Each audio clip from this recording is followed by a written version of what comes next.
Halo semuanya, selamat datang kembali di channel Alur Cerita ini. Sebelum kita mulai jangan lupa untuk tekan tombol like dan subscribe, agar kalian bisa selalu update cerita-cerita seru dan menarik di channel ini. Mari kita game on. Bab 186. Apa, Anda memilih setumpuk batu jelek sebagai salah satu harta? Wang Dousan berteriak kaget, matanya terbelalak. Mereka telah kembali ke menara asal. Pada saat itu, Wang Dousan mau tidak mau bertanya-tanya apa yang telah dipilih Su Chen untuk tiga hartanya setelah bekerja keras untuk mendapatkan tempat pertama. Namun, baik tablet roh maupun seni kitab suci emas tidak secara langsung meningkatkan kekuatannya. Harta, terakhir bahkan lebih buruk, dia mengambil tumpukan batu yang tidak berguna. Senyum lebar menutupi wajah Su Chen seolah-olah dia mendapat tawaran besar. Dia berkata, tahukah kamu, sangat memuaskan untuk mendapat sampah bagi orang lain untuk menjadi harta saya. Saya dapat mengubah hal-hal yang dianggap tidak berharga oleh kebanyakan orang menjadi kebutuhan, memberi saya nilai yang tidak dapat dicapai oleh kebanyakan orang. Pitlock, yang berada di dalam tablet roh, adalah seorang master arcana selama periode waktunya. Meskipun teknik arcana kuno secara bertahap menjadi terbengkalai selama bertahun-tahun, orang tidak akan mengabaikan pemahaman dan pengetahuan yang dimiliki ras arcana terhadap benua mereka. Meskipun hal-hal ini mungkin tidak tampak berharga di mata orang lain, itu adalah harta yang tiada taranya bagi Su Chen. Seni kitab suci emas juga sama. Itu adalah kebutuhan mutlak bagi instrukturnya untuk mengembangkan metode kultivasi yang memungkinkan mereka yang tidak memiliki garis keturunan mencapai alam pembukaan yang. Setiap item memiliki nilai sebenarnya yang jauh melampaui nilai nominalnya. Namun, Su Chen sebenarnya paling senang mendapatkan tumpukan batu itu. Saat dia berada di dalam gudang, Su Chen telah memeriksa bebatuan dengan mata yang dapat melihat energi asal. Dia menemukan bahwa bebatuan itu mengandung lebih dari 10 zat asal yang unik. Sangatlah menarik mengetahui bahwa begitu banyak zat asal dapat hidup berdampingan di dalam batu yang tampaknya biasa. Meskipun Su Chen belum mengerti mengapa itu penting, itu sudah layak bagi Su Chen untuk memilih mereka hanya karena lebih dari 10 zat asal di dalamnya. Su Chen telah menganalisis sejumlah besar garis keturunan, tetapi dia hanya benar-benar mengendalikan dua zat asal. Hanya dengan mengekstraksi zat asal dari garis darah ular melonjak dan garis darah roh guntur telah menghasilkan langkah kabut berliku, tangan bunga terbang, dan pedang guntur untuk melampaui batas teoretis dari batasan garis keturunannya, mencapai tahap kesuksesan besar. Faktanya, burung api meletus dan versi yang lebih baru juga dibangun di atas fondasi ini. Adapun yang lainnya, dia masih rajin meneliti mereka. Sekarang, lebih dari 10 zat asal unik telah muncul di batu, dan mereka adalah jenis yang akan duduk di sana dengan patuh dan membiarkan Su Chen melakukan semua jenis percobaan dengan mereka. Bagaimana mungkin Su Chen tidak merasa senang? Bagi Su Chen, tumpukan batu itu benar-benar harta karun. Dia tidak akan memperdagangkannya bahkan jika seseorang menawarinya senjata tingkat dewa sebagai gantinya. Setelah mendengar kata-kata Su Chen, Wang Dousan berkata tanpa daya, baiklah, ini adalah kesempatanmu. Harta apa yang Anda pilih adalah urusanmu. Mereka berdua mengobrol santai sebentar sebelum Wang Dousan pergi. Su Chen kembali ke lab penelitiannya dan mengeluarkan tablet roh. Ayo keluar. Hantu Pitlock muncul dan membungkuk pada Su Chen dengan hormat, Tuan. Su Chen duduk. Kamu telah melihat apa yang terjadi 2 hari terakhir ini. Saya menggunakan kesempatan untuk memilih harta berharga untuk membawa Anda kembali. Saya harap Anda tidak akan membuat saya menyesali keputusan ini. Pitlock buru-buru menjawab, saya akan menunjukkan nilai saya. Sangat bagus. Kemudian, Anda adalah rekan penelitian saya mulai sekarang. Oke, apa pendapatmu tentang difusi balik suatu zat melalui suatu permukaan? Ini adalah ujian, sekaligus kesempatan untuk belajar.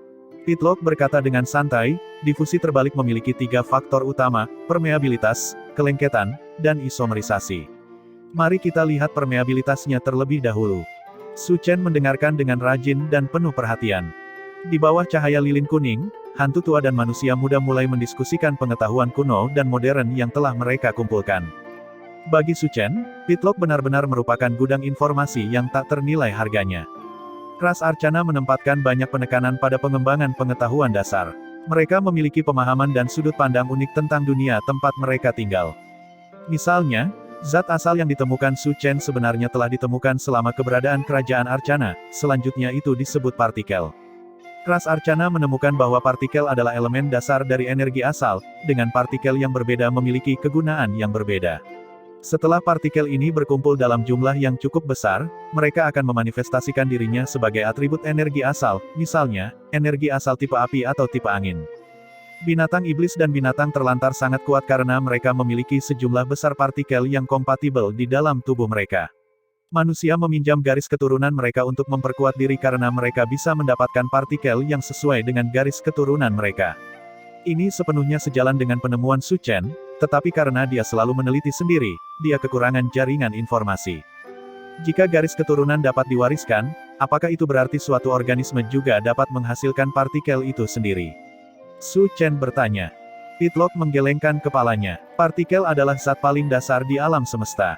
Tidak ada organisme yang dapat menghasilkan partikel, tetapi mereka terus-menerus diubah menjadi bentuk yang berbeda. Warisan garis keturunan terjadi karena manusia mengembangkan mekanisme untuk menyerap partikel yang sesuai yang melayang di udara ketika manusia memperoleh garis keturunan. Su Chen mengerti. Jadi mereka yang dianggap berbakat, kebanyakan memiliki mekanisme yang unggul untuk menyerap partikel. Misalnya, saya mengolah energi asal tipe api, jadi saya harus berkultivasi di tempat dengan banyak api karena kepadatan partikel tipe api akan menjadi yang tertinggi, bukan? Tetapi jika saya tidak berkultivasi di tempat yang tepat, tidak peduli berapa banyak bakat yang saya miliki akan tidak sepadan. Inilah sebabnya mengapa anggota klan garis keturunan bangsawan perlu membangkitkan garis keturunan mereka. Proses kebangkitan ini sebenarnya hanya dipicu oleh penyerapan partikel yang cukup banyak. Hanya ketika seseorang telah mencapai ambang kritis ini, kekuatan garis keturunan mereka akan terwujud. Itu benar, dan obat garis darah yang telah Anda buat sebagai manusia adalah hasil dari pemaksaan dosis partikel yang sesuai dengan garis keturunan tertentu ke dalam tubuh manusia tetapi tanpa mengubah kemampuan tubuh untuk menyerap partikel yang tepat dari lingkungannya. Inilah alasan mengapa manusia dengan garis keturunan campuran tidak hanya lebih lemah tetapi juga tidak dapat mewariskan garis keturunan mereka kepada keturunannya. Jika itu masalahnya, kita mungkin bisa meningkatkan obat-obatan garis darah dengan secara khusus bertujuan untuk memperbaiki kelemahan ini, gumam Su Chen. Namun, tujuannya adalah untuk akhirnya menembus batasan garis keturunan, bukan untuk menciptakan semacam garis keturunan yang sangat kuat. Itulah sebabnya pemikiran ini menghilang dalam sekejap. Paling tidak, dia tidak akan meneliti ini dalam waktu dekat. Mereka terus berbicara. Pitlock benar-benar seorang master kepala arcana. Pengetahuannya mendalam, dan fondasinya kokoh. Su Chen dapat mengumpulkan banyak informasi yang berkaitan dengan fondasi energi asal. Misalnya, selama masa kerajaan Arcana, seseorang telah mengusulkan keberadaan zat yang bahkan lebih mendasar daripada partikel yang dikenal sebagai benih asal.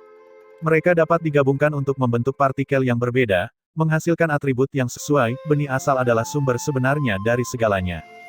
Namun, hingga penghancuran kerajaan Arcana, tidak banyak kemajuan yang dicapai dalam menganalisis benih asal ini. Ada catatan dalam buku kuno seseorang yang telah memverifikasi keberadaan benih asal, tetapi tidak ada detail lebih lanjut yang diberikan di luar itu. Su Chen merasa sangat menyesal tentang itu. Jika mata asalnya sendiri bisa melihat objek yang lebih kecil, mungkin dia bisa mengungkap rahasia yang lebih dalam lagi di dunia mikroskopis itu.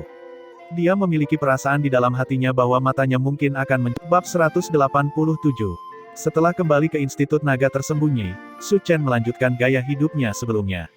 Setiap hari, dia menyibukkan diri untuk melakukan semua jenis eksperimen yang berbeda. Tentu saja, satu perbedaan kali ini adalah Gu Qingluo sekarang berada di sisinya. Setiap hari saat senja, Gu Qingluo akan pergi ke menara energi asal dan menemaninya, semakin memperdalam pemahaman mereka satu sama lain. Dari aspek ini, Su Chen adalah pacar yang buruk. Gu Qingluo hampir selalu yang mengambil inisiatif, Su Chen selalu terkubur dalam penelitiannya. Ini banyak berkaitan dengan instruksi yang diberikan Si Kei Huang kepadanya ketika dia masih menjadi murid baru. Saat itu, Su Chen telah bersumpah untuk menerobos batasan garis keturunan demi Gu Qingluo. Si Kei Huang lah yang memaksanya untuk memeriksa kembali tujuan dan pengejarannya sendiri. Kalau tidak, sekarang Gu Qingluo telah kembali, sumpah Su Chen akan dibatalkan. Jika satu-satunya tujuannya adalah mengejar Gu Qingluo, bagaimana mungkin dia masih menghabiskan setiap hari terperosok dalam penelitian? Dia telah mengingat kata-kata Si Kei Huang tentang, jika kamu bisa bersumpah untuk seorang gadis hari ini, kamu bisa melanggar sumpah itu untuk seorang gadis di lain hari, ke dalam hati. Ini karena dia sekarang sedang belajar untuk membuat seluruh umat manusia menjadi termasyhur. Meskipun dia punya pacar sekarang, dia terus mengejar dan terus maju di jalannya sendiri, tidak membiarkan perubahan lingkungan menggoyahkannya. Dengan bimbingan Master Pitlock, kecepatan penelitian Su Chen melonjak. 1 tahun berlalu. Hari ini, Su Chen masih berada di lab penelitiannya melakukan eksperimennya. Serbuk sari eceng gondok yang sudah disiapkan dituangkan dengan hati-hati ke dalam labu, dicampur dengan cairan biru di dalamnya. Nyala api muncul di tangan yang memegang bagian bawah labu, mulai memanaskannya. Intensitas nyala api berfluktuasi, secara konstan menyesuaikan suhu vial. Cairan di dalamnya mulai berubah dan bereaksi terhadap panas saat lebih banyak bahan ditambahkan ke dalam campuran satu demi satu. Tambahkan darah kadal indigo, kata Su Chen. Tebing besi meraih kadal berdarah indigo di dekatnya dan mencubit lehernya. Kadal itu meludahkan lidahnya, yang dilubangi tebing besi. Beberapa tetes darah kadal indigo jatuh ke dalam labu, menyebabkan kepulan asap putih mekar dari labu. Api di tangan Su Chen menghilang, malah berubah menjadi embun beku, membungkus seluruh termos dalam es dan hanya menyisakan lubang kecil di bukaan termos. Asap putih keluar dari labu terus-menerus seolah-olah itu adalah zat fisik. Setelah mengembun dari embun beku, asap menjadi lebih tebal, perlahan mengalir keluar seperti air ke dalam vial lain yang telah disisihkan sebelumnya. Hanya setelah semua bahan obat di dalam labu diubah menjadi asap putih ini dan dikumpulkan oleh Su Chen, prosesnya selesai. Aku akhirnya menyelesaikan asap giok yang mengalir. Su Chen menghela nafas sambil mengangkat termos di tangannya. Selamat, Tuan. Menyelesaikan asap giok yang mengalir berarti totem hemolitik telah memulai tahap awal pengembangan. Setelah Anda menambahkan zat bayangan, itu mungkin mendekati bentuk yang dapat digunakan, kata Pitlock kepada Su Chen dari tablet batu. Ini berkat Anda membocorkan metode rahasia untuk menumbuhkan pendekar hemolitik, jawab Su Chen. Pendekar pedang hemolitik telah muncul selama periode waktu Kerajaan Arcana kuno sebagai cara bagi para master untuk meningkatkan kekuatan pelayan mereka dengan mengubah garis keturunan yang ada dari para pelayan mereka. Namun, itu memiliki efek samping yang parah, dan peningkatan kekuatannya terbatas. Meski begitu, itu masih digunakan sebagai cara yang efektif untuk meningkatkan kekuatan orang biasa. Banyak orang yang tahu bahwa mereka telah mencapai batas potensi masa depan mereka seringkali bersedia menjadi pendekar hemolitik. Pada awalnya, Su Chen tidak tertarik merekrut pelayan manapun, lagi pula, dia hanya memiliki tebing besi, dan mengubahnya menjadi pendekar pedang hemolitik akan sangat mengurangi umurnya. Jadi, Su Chen hanya melihatnya karena penasaran. Namun, setelah diperiksa lebih dekat, dia menemukan bahwa metode untuk mengembangkan pendekar pedang hemolitik memiliki beberapa kesamaan dengan wawasan yang dia peroleh dari para pemuda ras ganas mengenai pembuatan tato totemik. Keduanya mengandalkan transformasi eksternal untuk meningkatkan kekuatan tempur seseorang. Satu perbedaan adalah bahwa metode tato totemik ras ganas jauh lebih sederhana dan lebih kasar, tetapi itu hanya benar-benar berguna untuk ras ganas, yang memiliki fisik yang sangat kuat. Menciptakan pendekar pedang hemolitik jauh lebih kompleks, dan itu memakan banyak korban pada umur seseorang. Namun, itu cocok untuk digunakan siapa saja. Dengan demikian, Su Chen mulai meneliti bagaimana menggabungkan kedua teknik ini, yang dia putuskan untuk disebut totem hemolitik. Prinsipnya masih sama, terkadang terobosan datang dari tempat yang paling tidak terduga. Melakukan penelitian ilmiah seringkali merupakan contoh buku teks tentang berusaha keras untuk mendapatkan keberuntungan. Su Chen sedang meneliti banyak topik berbeda secara bersamaan. Totem hemolitik adalah yang paling tidak penting dari semuanya, tetapi dia telah membuat terobosan paling signifikan dalam sesuatu yang dia benar-benar tidak berusaha keras untuk meneliti. Memegang asap giok yang mengalir di tangannya, Su Chen terdiam sesaat sebelum dia menggelengkan kepalanya. Aku benar-benar akan dalam masalah. Jika instruktur mengetahuinya, dia akan memberitahu saya bahwa saya tidak fokus lagi. Semakin tinggi pengetahuan tertentu, semakin banyak pengetahuan mendasar yang perlu Anda miliki. Meskipun ini mungkin tampak seperti jalur sampingan saat ini, tapi ini dapat berfungsi sebagai dasar untuk terobosan yang luar biasa, kata Pitlock. Aku setuju dengan apa yang kamu katakan, tapi pada akhirnya itu hanya sebuah kemungkinan, bukan? Su Chen menjawab. Dalam pencarian pengetahuan, tidak ada yang namanya jaminan mutlak, jawab Pitlock. Su Chen berpikir sejenak, lalu tertawa, itu benar. Apapun yang terjadi, membuat terobosan dalam penelitianku tentang totem hemolitik adalah hal yang baik. Selanjutnya, saya harus mulai mengujinya pada orang-orang. Sial, aku masih kekurangan target penelitian. Dia menggosok kepalanya, merasakan sakit kepala datang. Karena totem hemolitik adalah teknik yang mengandalkan transformasi eksternal untuk meningkatkan kekuatan seseorang, Su Chen sekali lagi merasa menyesal atas kurangnya subjek penelitian baru-baru ini. Aku tidak tahu kenapa, tapi akhir-akhir ini cukup tenang. Tidak ada satu orang pun yang datang untuk membuat masalah bagimu, kata tebing besi. Itu benar, bukankah klan Old Boy menginginkan teknik rahasia mereka kembali? Mengapa mereka tiba-tiba diam? Su Chen bertanya. Mungkin karena kamu tidak pernah benar-benar keluar, kata tebing besi. Itu tidak mungkin. Su Chen menggelengkan kepalanya. Aku berjalan-jalan dengan King Luo hampir setiap malam, dan aku juga sering meninggalkan Institut Naga Tersembunyi. Kalau begitu mereka takut padamu. Lagi pula, Anda mendapat medali pahlawan tingkat kedua. Jika mereka membunuhmu, akan ada banyak masalah yang menghadang mereka. Insiden pedang petir hanyalah masalah kecil, tidak ada gunanya mengambil risiko sebesar itu.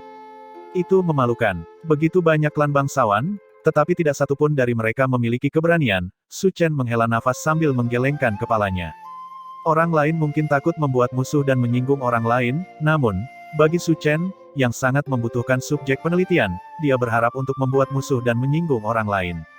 Dia hanya bisa meratapi kenyataan bahwa dia tidak memiliki wajah ofensif.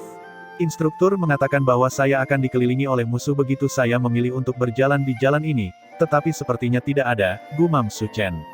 Mungkin aku harus pergi dan membuat masalah sendiri. Tebing besi baru saja akan menanggapi ketika Su Chen berkata, lupakan saja, itu tidak benar. Membuat musuh demi menemukan lebih banyak subjek penelitian hanyalah cara yang lebih halus untuk menangkap mereka secara langsung. Itu bertentangan dengan prinsip saya, jadi saya tidak bisa melakukan itu. Tebing besi, jika saya berpikir seperti ini lagi, Anda perlu mengingatkan saya. Kita harus memiliki garis bawah ketika kita melakukan sesuatu. Baik guru. Tebing besi menganggukkan kepalanya dengan serius. Saat Su Chen merenungkan situasinya, Cloud Leopard angkat bicara dari luar. Instruktur ingin bertemu denganmu. Bab 188. Si Kei Huang duduk di sebelah danau yang damai, memancing. Tentu saja, dia memancing dengan tali yang terbuat dari energi asal seperti biasa. Sebatang dupa terbakar di sebelahnya, bahkan saat dia menghibur dirinya sendiri, dia sempat berkultivasi. Su Chen mendekati si Kei Huang dan berdiri di sampingnya. Instruktur, saya datang. Si Kei Huang membuka matanya yang berlumpur dan menatap ke arah danau sambil berkata, apakah kamu ingat? Tahun itu, disinilah kamu bersujud meminta kuku untuk menjadi instrukturmu. Mendengar ini, Su Chen tertawa, ya, muridmu ingat. Aku benar-benar sembrono saat itu. Saya pikir saya bisa mendapatkan persetujuan instruktur hanya dengan sedikit bakat. Syukurlah, instruktur memberi saya pukulan verbal, membangunkan saya dari pingsan saya. Petik 2. 10 tahun, desah si Kei Huang. 10 tahun telah berlalu dalam sekejap mata, waktu benar-benar telah berlalu. Dalam beberapa hari lagi, kalian semua akan lulus. Su Chen berhenti sejenak. Dia agak mengerti mengapa si Kei Huang memanggilnya ke sini sekarang. Yang bisa dia lakukan hanyalah menganggukkan kepalanya dan berkata dengan lembut, ya. Si Kei Huang bertanya, apakah kamu sudah memikirkan apa yang akan kamu lakukan setelah meninggalkan Institut Naga Tersembunyi? Su Chen menjawab, jika memungkinkan, saya lebih memilih untuk tidak melakukan apapun. Beli saja sebidang tanah dengan rumah di atasnya dan menetap, lalu perlahan lanjutkan eksperimen saya. Tapi kamu tidak bisa, kata si Kei Huang. Benar, dia tidak bisa. Siswa manapun yang lulus dari Hidden Dragon Institute tidak boleh menjadi pengangguran yang malas. Ini adalah salah satu aturan Institut Naga Tersembunyi, serta salah satu aturan negara Longsang. Biaya kuliah The Hidden Dragon Institute tidaklah tinggi, instruksi dan guru di sekolah adalah yang terbaik. Mempertimbangkan sumber daya yang dicurahkan kepada mereka, para siswa tidak diizinkan melakukan apa yang mereka suka setelah lulus dengan begitu banyak bakat. Menghadiri Institut Naga Tersembunyi berarti seseorang ditakdirkan untuk melayani negara Longsang setidaknya selama 10 tahun.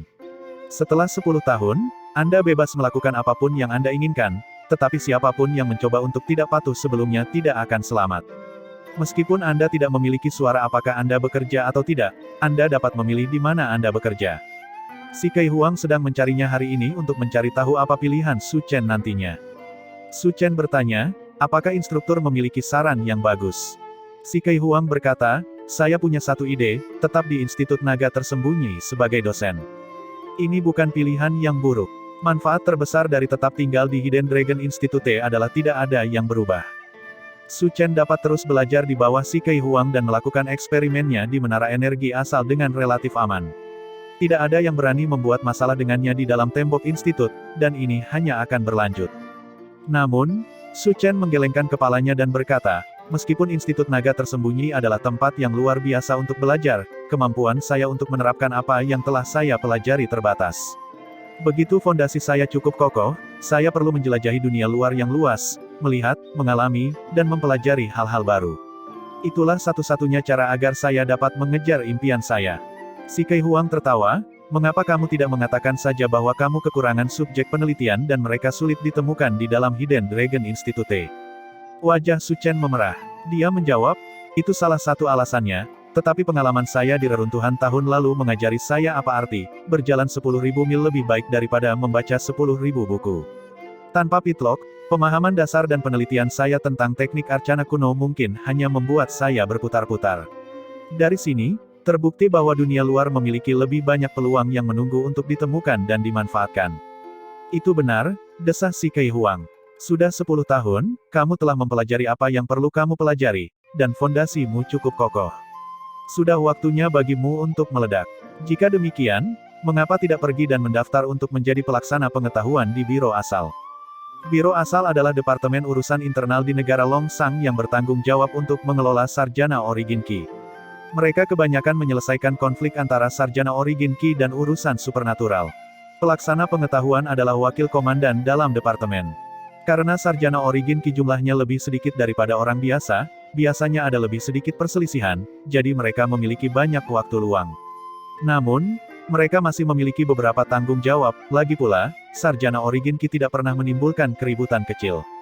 Siswa dari Institut Naga Tersembunyi sangat kuat dan memiliki potensi besar, tetapi mereka kurang pengalaman. Karena itu, mereka biasanya ditugaskan ke posisi wakil pada awalnya, dan banyak lulusan Hidden Dragon Institute memilih untuk menjadi pelaksana pengetahuan setelah menyelesaikan pendidikan mereka. Bagi Su Chen, inilah yang dia inginkan. Su Chen berkata dengan penuh semangat, itu bagus sekali, tapi menurutmu apakah atasan akan memberikannya kepadaku? Serahkan itu padaku, cari tahu saja kemana Anda ingin pergi. Murid sudah memikirkan hal ini. Saya ingin pergi ke Crow Region. Su Chen menjawab. Wilayah Gagak. Si Kei Huang terkejut. Jalan di sana tidak damai, dan dikuasai oleh bandit. Itu terkenal sebagai tempat tanpa hukum. Mengapa kamu ingin pergi ke sana? Su Chen menjawab, pertama-tama, saya membutuhkan banyak subjek percobaan, yang bisa saya dapatkan di sana. Kedua, karena itu adalah tempat yang sulit untuk dijangkau, mungkin ada banyak peninggalan kuno dan tanaman obat yang tertinggal di sana. Dengan pitlock di sisi saya dapat menemukan banyak peluang di sana. Ketiga, ini sangat dekat dengan Long Qi. Suara Su Chen semakin pelan saat dia mengatakan kalimat terakhir itu. Si Kei Huang tertawa, mungkin alasan terakhir itu yang paling penting. Su Chen keras kepala. Jika murid murni memilih berdasarkan King Luo, aku seharusnya pergi ke Long Qi. Klanku harus menyambutmu terlebih dahulu. Kamu tetap perlu membangun akarmu dengan baik. Hanya ketika kamu mencapai alam gemetar cahaya, kamu mungkin akan berhasil untuk meminangnya. Su Chen menghela nafas. Inilah mengapa dia tidak memilih untuk pergi ke Long Qi. Sampai kekuatannya mencapai tingkat tertentu, semakin dekat dia dan Gu King Luo, semakin sulit jadinya. Dengan demikian, menemukan tempat tinggal yang dekat dengan Long Qi jauh lebih baik daripada pergi ke Long Qi secara langsung. Si Kei Huang berkata, namun, pengaruh pemerintah di wilayah Gagak sangat lemah, dan wilayahnya sendiri cukup besar. Tidak banyak pejabat pemerintah yang mau pergi, jadi mencari posisi pelaksana pengetahuan tidak akan terlalu sulit. Kebetulan baru-baru ini, beberapa kejadian aneh telah terjadi di Clear River City. Mengapa Anda tidak pergi ke sana? Mungkin sulit untuk mengatakan peluang seperti apa yang akan Anda temukan sendiri. Terima kasih atas bantuan instruktur. Kamu dan aku adalah guru dan murid, tidak perlu sopan. Hanya saja, jangan menyerah pada penelitianmu untuk menembus alam pembukaan yang. Satu-satunya masalahmu adalah perhatianmu terlalu mudah teralihkan. Murid akan melakukan yang terbaik. Dalam beberapa tahun ini, si Kei Huang telah meneliti bagaimana cara masuk ke alam pembukaan yang, dan Su Chen telah memberikan beberapa kontribusi. Meskipun dia akan meninggalkan Institut Naga Tersembunyi, Su Chen tidak akan menyerah pada upaya bersama dengan si Kei Huang untuk mengembangkan metode untuk menembus alam pembukaan yang tanpa garis keturunan. Lagi pula, mereka bisa berkomunikasi dengan mudah melalui dunia mimpi. Murid mengerti, jawab Su Chen dengan hormat. 20 hari kemudian, ketika Gu King Luo datang mencari Su Chen, dia menemukan bahwa dia secara mengejutkan tidak ada di lab penelitiannya. Sebaliknya, dia telah mendandani dirinya sendiri dan berdiri di balkon kuil energi asal, menatap ke kejauhan. Gu King Luo tersenyum saat dia berjalan mendekat. Mengapa kamu punya waktu untuk keluar dan berjemur di bawah sinar matahari hari ini? Su Chen menarik Gu King Luo ke pelukannya saat dia menatap ke kejauhan. Dia berkata perlahan, 10 tahun, saya sudah berada di menara energi asal ini selama 10 tahun, tetapi saya tidak pernah terlalu memperhatikan pemandangan di luar. Saya dapat menghitung dengan jari saya berapa kali saya melangkah ke balkon ini. Aku bahkan belum punya banyak kesempatan untuk berdiri di sini bersamamu. Itu sangat disesalkan. Kamu tidak akan mengatakan hal seperti itu tanpa alasan. Apakah itu? Gu Qingluo berkata dengan lembut. Kamu benar-benar mengerti aku, desah Su Chen. Instruktur sudah mengatur semuanya untukku. Saya akan ditunjuk sebagai pelaksana pengetahuan di Clear River City. Dokumen dan segel yang diperlukan telah dikeluarkan. Hari-hari kita di Hidden Dragon Institute akan segera berakhir. Bab 189. Waktu mengalir seperti air. 10 tahun berlalu begitu saja. Setiap calon lulusan 10 tahun mungkin sibuk memikirkan rencana masa depan mereka. Apakah mereka mau atau tidak, mereka semua harus membuat keputusan sendiri. Selain Su Chen, yang akan dikirim ke Clear River City sebagai pelaksana pengetahuan, orang lain juga dengan cepat menemukan jalan langsung mereka ke depan. Wang Dousan akan kembali ke Flowing Cloud sebagai pelaksana pengetahuan sebagai akibat dari pengaruh keluarganya. Dia berasal dari Flowing Cloud, dan dia dapat terus berkontribusi pada klannya dengan cara yang saling menguntungkan. Cloud Leopard menuju ke Clear River bersama Su Chen. Kepribadian orang ini sangat keras kepala. Jika dia mengatakan bahwa dia akan mengikuti seseorang, dia akan pergi kemanapun orang itu pergi. Ini juga tidak buruk untuk Su Chen. Memiliki seseorang sebagai pembantu bukanlah hal yang buruk. Namun, Cloud Leopard tidak dapat berfungsi sebagai pelaksana pengetahuan. Sebaliknya, Si Kei Huang telah membantunya menemukan tempat sebagai anggota Satuan Tugas Rahasia. Satuan Tugas Rahasia adalah kelompok khusus yang diperintahkan Yue Wuti sebelumnya. Tanggung jawab utamanya adalah pengumpulan informasi, pembunuhan, pengawasan, dan misi lain untuk menjaga keamanan negara. Namun, pada akhirnya, dia telah dibunuh sendiri. Cloud Leopard dapat memperoleh posisi seperti itu sebagian karena kinerja selama masa pelatihan. Kemampuan perseptifnya yang mengejutkan diperhatikan oleh Komandan Satuan Tugas Rahasia. Si Kei Huang tidak perlu membantu Cloud Leopard masuk ke Satuan Tugas Rahasia, siswa dari Hidden Dragon Institute sangat dicari di mana-mana, tetapi Si Kei Huang telah melobi agar Cloud Leopard dikirim ke Clear River City. Namun, karena ada sesi pelatihan wajib setelah diterima di Satuan Tugas Rahasia, dia tidak akan bisa langsung pergi bersama Su Chen. Gu Qingluo, seperti Wang Dousan, akan kembali ke klannya sendiri setelah lulus. Dia menjadi pelaksana pengetahuan di Longqi. Yue Longsha juga memasuki Satuan Tugas Rahasia. Ayahnya adalah mantan komandan Satuan Tugas Rahasia, sekarang, komandannya adalah mantan bawahan ayahnya. Karena itu, dia langsung diberi posisi wakil komandan. Dia memiliki kendali penuh atas seluruh cabang Satuan Tugas Rahasia. Sebagai seorang wakil komandan, jumlah pengaruh yang dia miliki tidak bisa diremehkan. Dia telah memilih Crow Regent juga. Ji Hanyan akan pergi ke Bacuan sebagai wakil direktur di sana. Ya, dia sebenarnya memilih menjadi direktur perempuan. Ini sangat mengejutkan semua orang. Ketika yang lain bertanya mengapa dia memilih untuk mengambil jalan ini, Ji Hanyan menjawab, itulah satu-satunya cara agar aku bisa bertarung lebih banyak. Memang, kepribadian Ji Hanyan masih sama. Henny Liu akan tetap tinggal di Long Coiling City dan bekerja sebagai pejabat di Departemen Barang Antik. Departemen ini secara khusus mengumpulkan semua jenis benda aneh untuk mengeksplorasi misteri di baliknya. Jika ras ganas tidak muncul di lembah Sungai Emas, yang memasuki reruntuhan pasti berasal dari departemen ini. Duan Jiangsan akan pergi ke Benteng Emas Mengalir. Upaya perekrutan Xiao Feinan tidak sepenuhnya sia-sia, Duan Jiangsan telah setuju setahun yang lalu untuk bergabung dengan Tentara Kabut Surga, jadi semua prosedur prakelulusan hanyalah formalitas baginya. Wang Xuanan juga bergabung dengan pasukan tetapi bukan Kabut Surga, pamannya adalah perwira tinggi di Tentara Bayangan yang Mengalir, itulah sebabnya dia memilih lokasi itu. Jin Linger akan pergi ke Departemen Cermin. Tempat itu khusus untuk mengadili perkara, dengan keahlian Jin Linger dalam teknik kesadaran, dia akan sangat cocok. Du Qing akan pergi ke kota Drum untuk melayani sebagai sekretaris. Ini adalah posisi juru tulis, dan dia bertanggung jawab untuk menangani penyusunan surat resmi dan kurasi literatur dari seluruh benua. Dia telah memilih posisi seperti itu bahkan sebagai sarjana asal Qi. Namun, di dunia di mana sarjana origin Qi mendominasi, keputusan ini tidak biasa tetapi tidak jarang. Sun Jisoo, seperti Wang Dousan, kembali ke rumah lamanya. Dia mengambil jabatan resmi di Falling Water sebagai hakim. Dia telah kembali ke kampung halamannya dalam kemegahan. Sebagai seseorang tanpa garis keturunan, dia sangat puas karena telah mendapatkan jabatan resmi. Jiang Sishui sekali lagi merupakan satu-satunya pengecualian. Dia tidak menerima komisi apapun. Aturan Longsang Country bahwa semua siswa harus bekerja untuk negara selama 10 tahun setelah lulus tampaknya benar-benar batal baginya. Tidak peduli siapa yang bertanya padanya, dia hanya akan menjawab dengan senyum tipis.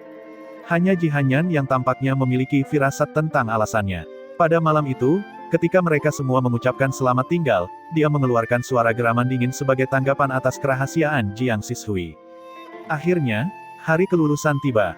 Hidden Dragon Institute mengadakan pesta kelulusan besar-besaran untuk semua lulusan. Tidak ada kompetisi akhir tahun untuk mereka. Mereka semua berhasil melewati jalan ini sampai akhir, tidak perlu bagi mereka untuk bersaing satu sama lain lagi. Pada saat ini, hati setiap orang dipenuhi dengan sensasi pahit dan keengganan untuk berpisah. Malam itu, semua siswa dan guru kelas 10 merayakannya bersama. Seorang instruktur tua berkata, air mata mengalir di wajahnya, perpisahan lagi. Kami sudah saling kenal dan bersama selama 10 tahun, tapi mereka selalu pergi. Setiap perpisahan menyebabkan kesedihan baru, dan itu sama dari tahun ke tahun. Jika memungkinkan, saya tidak akan pernah menjadi instruktur lagi.